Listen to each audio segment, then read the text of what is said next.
Welcome to another edition of Hollywood Hoops Laid Back Reaction. I'm Josh Martin of Lonzo Wire. He's Eric Pincus of Basketball Insiders and Bleacher Report. And today's episode of Hollywood Hoops Laid Back Reaction is brought to you, as always, by High Five. High Five makes meetings awesome with insanely simple video conferencing designed for your meeting rooms. It's the easiest to use solution thanks to their all-in-one hardware and intuitive cloud software. Plus, it's a high-quality experience with industry-leading audio powered by Dolby Voice. It's so easy to use that there's no PIN codes or app downloads. Just click a link in your browser and you're in the meeting. Even the least techie person at your company can figure it out. With customers in over 100 countries, High Five is already trusted by the likes of Warby Parker, Harry's, Betterment, and the Girl Scouts of Northern California.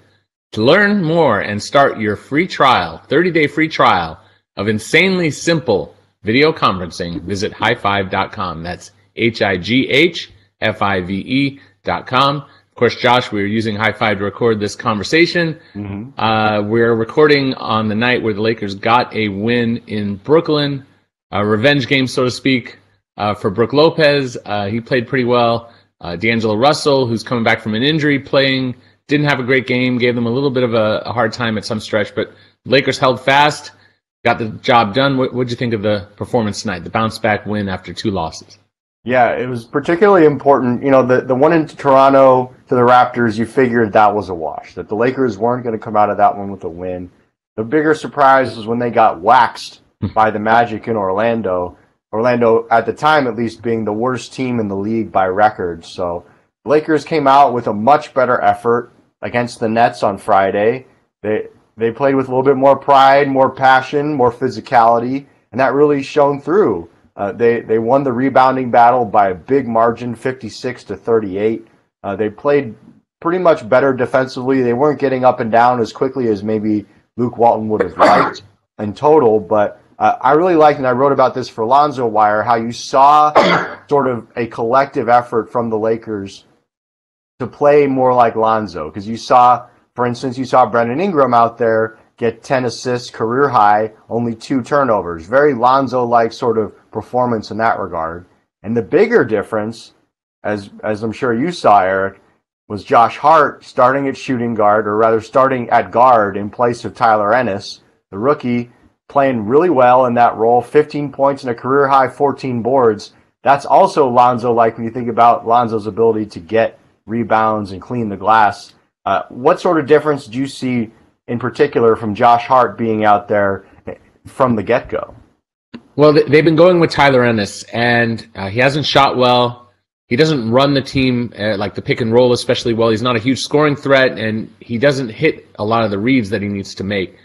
So with that and no Lonzo, they've tried Clarkson before, but that really weakens their bench, and that hurts their depth. And Clarkson, to be honest, is not really a point guard either. And so Alex Caruso, he's a guy who's in the G League, basically a two-way guy, and he doesn't have as much experience as they need, and also isn't really a scoring threat. He's the kind of guy who I think has a lot of potential, and when he's rolling, he's a big boost for this team. But you can't assume that's going to be there in the starting lineup. So what does Luke Walton do? Goes pointless, goes point guardless, right? You've got Josh Hart, you've got KCP. Neither are guys you want running the pick and roll, really, making big decisions. So the only real alternative there is to go to Brandon Ingram, who they've run at backup point guard. He's taken on a lot of initiating duties on this team. Even when Lonzo plays, he has some of that role. So I don't know if Brandon should be playing a tremendous amount of point guard over his career, but I think it's a valuable skill that they've given him and that they're working on, and I thought it worked really well today. Against the Nets, this is a team that they get some wins and they're scrappy. I don't think they played particularly well. I like that Luke went back to his starters late when they were struggling. Brook Lopez finally got a chance to close out a game and hit a big shot, a post up.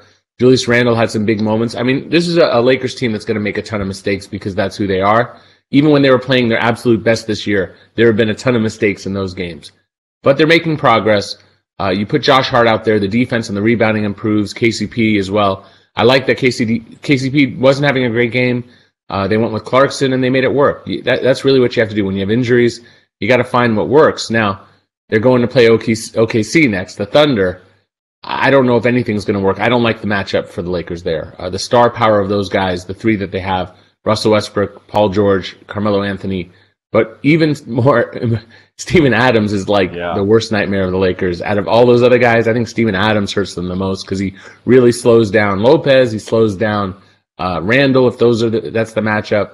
And he slows down guards pretty well because he's really mobile for such a big guy. So what's your thought, Josh? Do you think that this is just a quick win and then they're going to lose the next one, or do you think the Lakers have a shot against the Thunder? Well, let's put it this way, Eric. The Lakers' two worst losses of the season, by 24 points and by 37 points, have come against Oklahoma City without Lonzo Ball. And Lonzo is not going to be available for this game on Sunday. He was ruled out Thursday, in fact, when he wasn't able to practice with the Lakers because they're not going to have a full practice in OKC.